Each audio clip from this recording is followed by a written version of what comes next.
Do the promos ruin the excitement? A lot of the time we can get hyped up for trailers and be really excited for the release date, and I'm not saying that's a bad thing, but I think there should be a limit.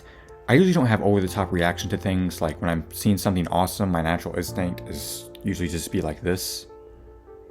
Not like this.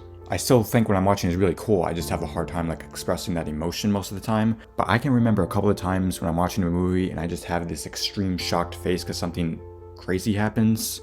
Back when I was like a mega Scream fan, I still really enjoy the movies now, but like a couple of years ago, I was just really obsessed with them.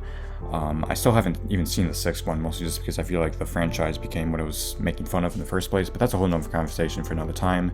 When I saw Scream 5 though, I was really excited for it, and when the sister was in the bathroom collecting herself or whatever, and then she sees Billy Loomis in the mirror, I was just in shock with excitement. I was not expecting him to be in this movie because Billy was my favorite character from the first movie, so to just go into this with no spoilers, have no clue, like, I thought Matthew Lillard might be in it, but to see Billy Loomis in this, I was just shocked, and that surprise was just really cool. Same thing with Flash TV show. I'm a huge fan of that show, or I mean, I used to be because the later seasons are some of the worst television I've ever seen in my whole life, but I would always try to avoid the trailers to the next episode because they just give away way too much.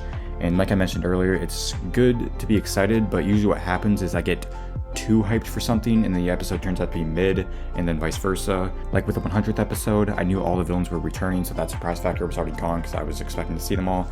I was really excited for it, like I was too overhyped, and then when I saw the episode, I was really disappointed because all of them had like 20 seconds of screen time. Zoom was in there for 40 seconds and he got taken out, and I was like, what? That's all we got? But looking back at it now, I do enjoy the episode more. But just imagine if I didn't know anything about that episode. Like I just went into it thinking it'd be another random episode, and then I see all these villains returning. I would have lost my mind, and I wouldn't have cared that it was only for 40 seconds because I knew nothing. I wasn't expecting it. Another example I can think of is Spider-Man No Way Home. Actually, the more I rewatch this movie, the more I hate it, but that's a whole nother conversation again. Maybe I can make a video on it one day, but I probably won't. But I still respect the fact that they didn't show Toby or Andrew in the trailers for the movie, even though it was a pretty bad kept secret. But again, just think going into this movie, like you're a huge Spider-Man fan, you know nothing about anything, you go into it, watch this movie knowing nothing, your mind would be blown. Like you'd probably pass out of coma because of how excited you are. But again, you might be thinking, okay, well, that's impossible. There's no way you can avoid all the spoilers for this. And yes, that is true for this movie. And if you really think about it, if you try to avoid the spoilers, you still know something big is gonna happen. Like, I see YouTube videos like about, like the title's like, unspoiled guy watches Spider-Man No Way Home for the first time knowing nothing. Like, that is literally impossible. I will never believe that video ever, because you could do the same thing for the second Spider-Man movie, like, shield yourself off from all spoilers, but why would you do that? Because you'd really only want to do that if you know that something big is coming and you just don't want to know it, but you know something big is coming, so you're still kind of expecting it instead of going into the movie knowing nothing, if that makes any sense. But trailers like Mission Impossible Dead Reckoning, this is kind of like a minute montage of stuff happening. That is cool. Like, that doesn't give it too much away, doesn't give too much story away, it just gives some really cool stunt pieces. And like the Joker 2, I'm not really excited for that movie, but I think the trailer did an excellent job of not giving too much away the story, just giving us snippets, pieces of the movie that we're going to see. Because come on, like a Spider-Man trailer does not need to be like 3 minutes long and gives so much away. Like, it's Spider-Man. People are going to be at the theater no matter what. So to end this video off, I'll just talk about how I try to avoid spoilers.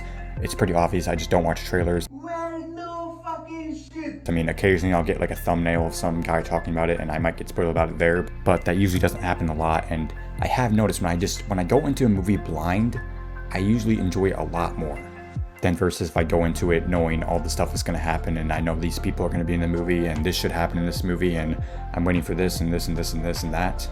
Because I think a really good example of this is I read the whole Shining book by Stephen King, and I was unaware of all the changes that were made in the movie, so as I was watching the movie, I was expecting all the stuff to be in the book in the movie, and I was kind of getting disappointed because, like, okay, what's happening? Like, shouldn't this be happening right now? Shouldn't this be happening right now? Not the best mindset to watch that movie, and honestly, when it ended, I was kind of a little disappointed. I was like, what did I even just watch? That really wasn't even that good, but once I let it sink in and just judge the movie on its own, I enjoyed it a lot more, and now it's one of my favorite movies. So yeah, I think the best way to experience a movie is just to sit back in the theater, relax, and not know anything about the movie, and just let your mind be blown. Anyways, if you want, you can let me know what you think about this in the comments below. Anyways, goodbye.